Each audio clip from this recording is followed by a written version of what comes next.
কর্মকর্তা কর্মচারী ইউনিয়নের সাধারণ সম্পাদক সুজন শাহ এবং সেই সাথে কনজারভেন্সি ইন্সপেক্টর মোকসেদের উপর গতকালকে যে হামলা হয়েছে সেটার আমি তীব্র নিন্দা এবং প্রতিবাদ জানাই। আমরা শোনার সাথে সাথেই আমাদেরকে ফোন করেছিল, যেহেতু এর পূর্বে জনপ্রতিনিধি হিসাবে পৌরসভার সাথে সম্পৃক্ত ছিলাম, সেই কারণে ফোন করার সাথে সাথে আমরা স্পটে গেছি। সেখানকার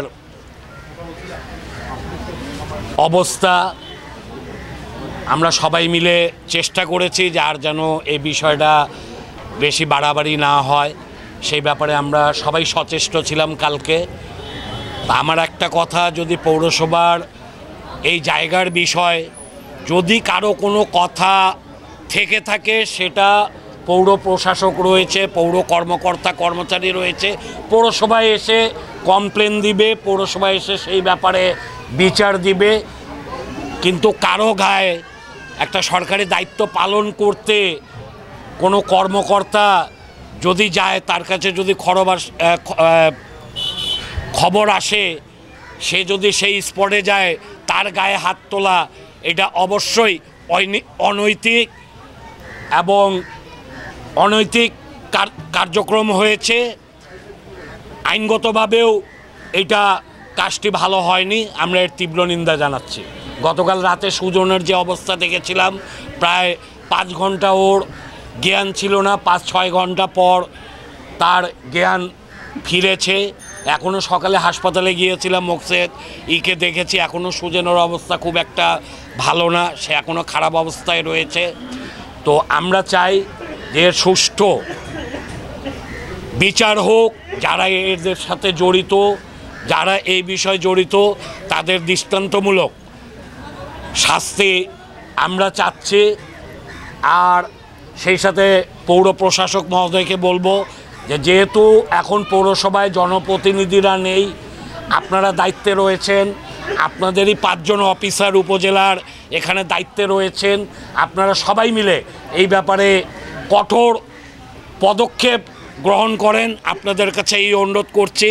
এবং সেই সাথে সাবেক জনপ্রতিনিধি হিসাবে, সৈয়দপুরের একজন নাগরিক হিসাবে আমি ব্যক্তিগতভাবে পৌরসভার কর্মকর্তা কর্মচারীদের সাথে তারা যেভাবে দুঃখ পেয়েছে, আমরাও সেইভাবে দুঃখ পেয়েছি, আমরাও তাদের দুঃখে দুঃখিত হয়েছি, তাদের সাথে আমরা কাল রাত থেকে আসি, আগামীতেও থাকব।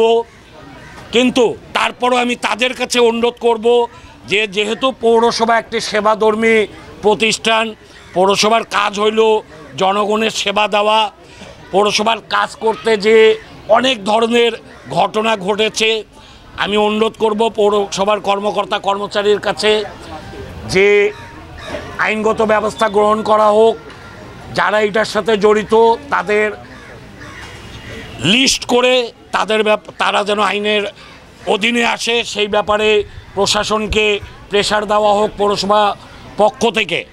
নাগরিকরা যেন কোনো অসুবিধায় না পড়ে, সেই দিকেও আপনাদেরকে লক্ষ্য রাখতে হবে। আমি অনুরোধ করব, সাথে থাকবো। তারপরও সৈয়দপুরে 2 লক্ষ নাগরিক রয়েছে, 2 লক্ষ জনগণের যেন কোনো কষ্ট না হয়, পরিষ্কার পরিচ্ছন্নতায় যেন কষ্ট না হয়। আপনারা একটা আলটিমেটাম দিয়ে, একটা টাইম দিয়ে, এই ব্যাপারের বিচারের একটা টাইম দিয়ে জনগণের আপনারা সেবা করবেন, এই অনুরোধ আপনাদের কাছে। টাইমের মধ্যে যদি না হয় তাহলে আপনারা আবার আপনাদের নতুন কর্মসূচি দিবেন, আমরা আপনাদের সাথে থাকব। তবে অনুরোধ, সৈয়দপুরের জনগণ, সৈয়দপুরের অধিবাসী, সৈয়দপুরের 2 লক্ষ লোক যেন কোনোভাবে কষ্ট না পায়, পরিষ্কার পরিচ্ছন্নতার ব্যাপারে যেন কষ্ট না হয়। সৈয়দপুরের জনগণ পৌরসভার বা পৌরসেবার ব্যাপারে, পৌরসভার সেবাধর্মী প্রতিষ্ঠান যেহেতু, সেই ব্যাপারে জনগণের যেন কষ্ট না হয়, সেই ব্যাপারটাও আপনাদেরকে চিন্তা করার অনুরোধ ব্যক্তিগতভাবে রেখে, আবারও যারা এই ব্যাপারে দোষী, যারা এই জায়গা নিয়ে উচ্ছৃঙ্খলতা করেছে, যারা সুজন এবং মোকসেদের গায়ে হাত তুলেছে, তাদের দৃষ্টান্তমূলক শাস্তি, দৃষ্টান্তমূলক বিচার চেয়ে